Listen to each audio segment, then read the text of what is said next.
walk us through a little bit of the logistics of tomorrow's video meeting with President Putin. Just everything from who will be in the room on the U.S. side, how much time has been blocked out for the meeting, and how much do you expect to be focused on Ukraine versus Iran, cybersecurity, some of the other issues of tension or mutual interest in the relationship? Sure. Well, I'm certain we will put out a list of the delegation who will be attending. I can see if that's something that we can provide to all of you later this afternoon, and I can also check on the logistics of how much time is blocked out for the meeting.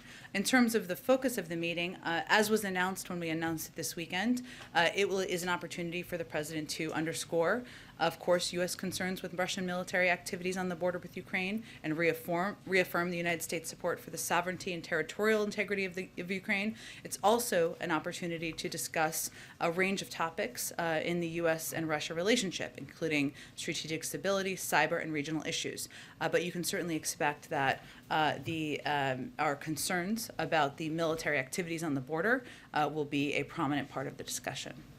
Go ahead. Thanks, Jen. Should Americans be prepared for the likelihood to see American forces on the ground in the region in the event that Russia does invade?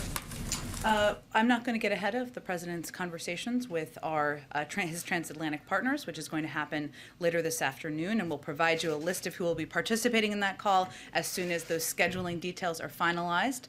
But I would say that our objective here, Cecilia, is conveying diplomatically that this is the moment for Russia to pull back their military buildup at the border, that diplomacy is the right path forward here, but that we are going to continue to coordinate closely with our partners, our transatlantic partners, on a range of economic sanctions and steps that couldn't be taken should President Putin decide to move forward. And how would the White House characterize relations with Russia heading into this call right now?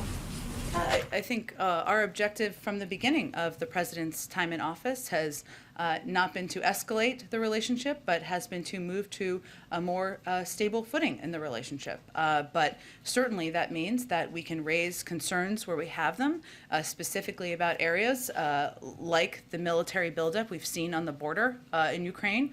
Many of us lived through a similar playbook back in 2014. And the President is not going to hold back in conveying his concern and also conveying our conversations and our preparations should they be warranted. We don't know that President Putin has made a decision. We don't know that yet, but that's why this is an opportunity to have a conversation.